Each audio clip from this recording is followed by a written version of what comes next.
আসসালামু আলাইকুম রহমতুল্লাহি তাআলা ওয়া বারাকাতুহু। আজকে আমি আপনাদেরকে বলবো হযরত শেখ সাদী রহমতুল্লাহ আলাইহির শিক্ষামূলক গল্প পোশাকের গুণ শেখ সাদীর গল্প।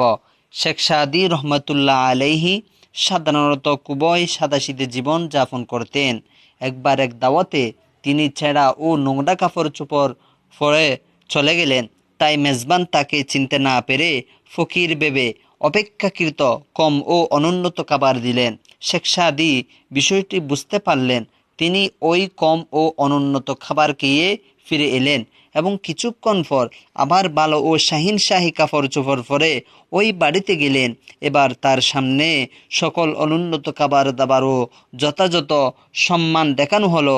তিনি খাবার খেতে বসে কিছু খেলেন এবং কিছু খাবার তার পরনে পরা জামার পকেটে ঢুকালেন।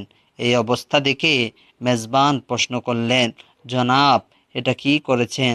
জবাবে হযরত শেখ সাদী রহমতুল্লাহ আলাইহি বললেন, একটু আগে আমি এসেছিলাম, আমার শরীরে ছিল ছেঁড়া ও নোংরা কাপড়, তাই আপনি আমাকে যেভাবে সম্মান দেখালেন, এখন আমার বেশভূষার কারণে আমাকে তার চেয়েও অনেক বেশি সম্মান দেখিয়েছেন। তাই ভাবলাম এই সম্মান ও খাবার দাবার আমার প্রাপ্য নয়, ওগুলো সব ওই বেশভূষার।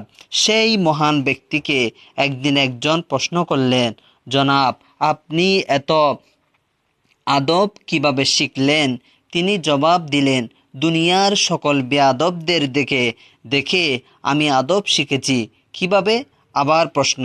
তিনি জবাব দিলেন, যখন বেয়াদবরা তাদের বেয়াদবি আচরণ করে আর দুনিয়ার মানুষ সেটাকে ঘৃণা করে, তখন বুঝেনি এই আচরণটা আমার করা উচিত নয়।